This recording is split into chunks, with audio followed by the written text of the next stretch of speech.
आज दोस्तों आपको शिमला मिर्च की ऐसी सब्जी दिखाता हूँ जिसके फ्लेवर्स, स्वाद एकदम ही यूनिक है। आप इसे अपने टिफिन में डाल के भी ले जा सकते हो और तो और दाल के साथ एज अ साइड डिश भी खा सकते हो। और सबसे अमेजिंग बात बताऊं, ये बहुत जल्दी बन जाती है। एक बार दोस्तों इसे बनाना बिल्कुल बनता है। हेलो दोस्तों, मैं हूँ Bharat. Welcome to my cooking blog. तो फिर देर किस बात की, चलो फिर शुरू करते हैं। अब दोस्तों सबसे पहले शिमला मिर्च की ही बात कर लेते हैं क्योंकि वही तो मेन इंग्रेडिएंट है ना। आप सब लोग मुझसे पूछते हो कि शिमला मिर्च ऐसे कैसे काटे कि भैया कुछ भी वेस्टेज ना हो। तो आप सबसे पहले टॉप वाला पार्ट काटना, बॉटम वाला पार्ट काटना, तो आपको एक ऐसा सर्कल सा मिल जाएगा। इसी में ही जब आप अपना चाकू घुमाओगे ना, ऑटोमेटिकली दोस्तों सारे बीज अलग हो जाएंगे और आपको पूरी शिमला मिर्च मिल जाएगी। अब आप कहोगे कि भरत भाई आप तो कह रहे थे वेस्टेज बिल्कुल नहीं होगी। तो दोस्तों ये देखो, टॉप वाला पार्ट जो है ना, उसको आप हल्का सा पुश करोगे, पूरा अलग हो जाएगा। और देखो बिल्कुल जीरो वेस्टेज है ना, एकदम बढ़िया। ये सब्जी बनाने के लिए दोस्तों मैंने शिमला मिर्च को लंबा लंबा काटा है। थोड़ा इनको थिक ही रखना ताकि आपकी शिमला मिर्च की हल्की सी बाइट आए और एक प्रॉपर सब्जी लगे। अच्छा, इस रेसिपी को बनाने के लिए मैंने एक ही प्याज लिया है। प्याज दोस्तों मैं आपको पहले ही बोल दूं कि उसको लाइंस के अक्रॉस नहीं काटना, लाइंस के अगेंस्ट काटना। देखो रीजन सिर्फ ये है कि ऐसे प्याज का एक मेम्ब्रेन जो होता है वो इंटैक्ट रहता है और प्याज आपका एकदम खिला खिला बनेगा। जब लच्छे प्याज बनाते हैं ना, तब भी ऐसे ही काटते हैं। बहुत डिफरेंस क्रिएट करता है, आप खुद एक बार करके देखना। अच्छा दोस्तों, सारी तैयारी हो गई। अब आपको एक बेस बनाना है। मैं आपको बेस बता रहा हूँ, लेकिन आप मुझे कमेंट सेक्शन में बताना कि ये बेस एक्चुअल में है क्या। एक क्लू जरूर छोड़ूंगा मैं। अच्छा, इसमें क्या है कि थोड़ा सा तेल आपने डालना है और आपने 2 से 3 चम्मच मूंगफलियों को रोस्ट करना है। देखो तब तक रोस्ट करना जब तक चटकने की आवाज नहीं आती। भुनेगी तभी आपकी सब्जी का टेक्सचर आएगा, समझ जाना इस बात को। 8 से 10 आपने लहसुन डालनी है। 2 सूखी लाल मिर्चें इस टाइम पर। मैंने लाल मिर्च धो कर गर्म पानी में रखी थी, इसलिए थोड़ा सा पानी की वजह से छिटक रही है।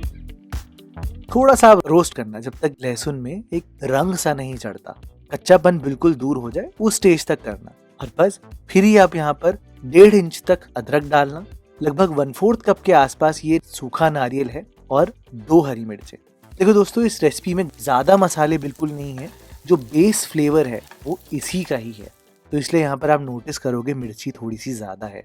तो घबराना मत दोस्तों, मूंगफली और नारियल की वजह से वो बैलेंस हो जाएगी। बस आप इसे निकाल कर रख देना।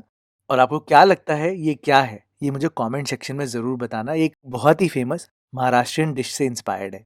खैर आप वेट करना, थोड़ा सा ठंडा करना, मूंगफली ठंडी हो जाए फिर ही यहाँ पर पीसना, उससे पहले मत पीसना।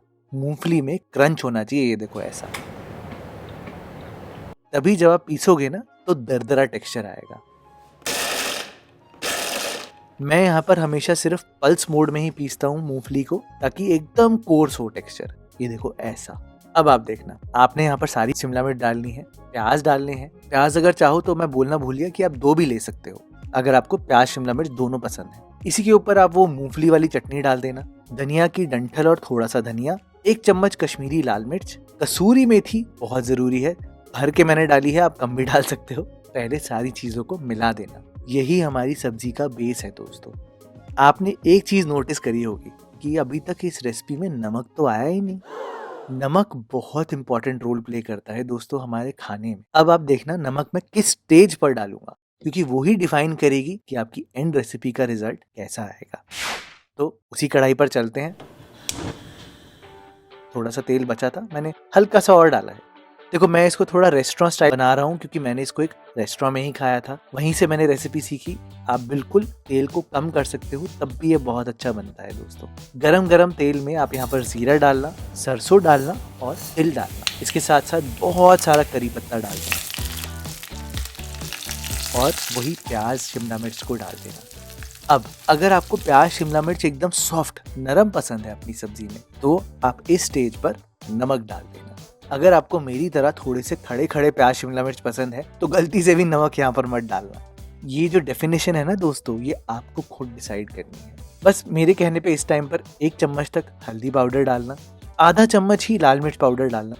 वैसे ही हमने काफी स्पाइसी तो इसको बना ही दिया है, तो बहुत ज्यादा डालने की जरूरत नहीं है। सारी चीजों को मिलाना और ढक कर इसको 5 मिनट मीडियम फ्लेम पर पकने देना, हाई फ्लेम पर मत पकाना दोस्तों। 5 मिनट में ही क्या होगा कि प्याज शिमला मिर्च लगभग हल्के से नरम होने शुरू हो जाएंगे। बेसिक लॉजिक यही है। फिर अब इस स्टेज पर आपने यहाँ पर डालनी है दोस्तों नमक। 1 चम्मच मैंने नमक डाला है और इस स्टेज पर डालने से ही दोस्तों प्याज शिमला मिर्च में पूरा टेक्सचर बना रहेगा। जब इसका एंड भी होगा ना, तब भी प्याज शिमला मिर्च खिले खिले होंगे। तो ध्यान देना, नमक की पोजीशनिंग आपके ऊपर मैं छोड़ रहा हूँ, फिर से बता रहा हूँ मैं। बस नमक डालकर थोड़ी देर अच्छे से मिलाकर आप यहाँ पर 1 कप दही डाल देना।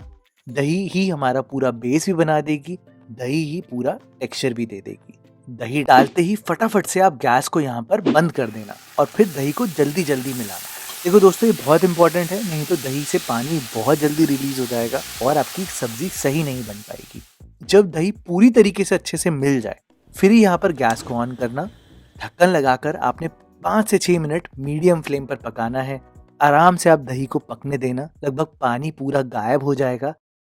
और जब आप ढक्कन खोलोगे ना दोस्तों, तो आपको ऐसी सब्जी मिलेगी। ये देखो, तेल भी एकदम अलग हो चुका है, दही में एकदम दाना सा आ चुका है और शिमला मिर्च का ऐसा स्वाद मैं गारंटी देता हूँ आपने दोस्तों कभी खाया ही नहीं होगा। एकदम चटपटा सा बनता है और आपको बहुत पसंद आएगा। अच्छा, रही बात वो आंसर की कि भैया वो चटनी किससे इंस्पायर्ड थी, तो दोस्तों वो महाराष्ट्रियन ठेचा से इंस्पायर्ड है। अब देखते हैं कमेंट सेक्शन में किस किसने जवाब दिया। और दोस्तों, मिलते हैं आपसे बहुत जल्द एक और रेसिपी के साथ।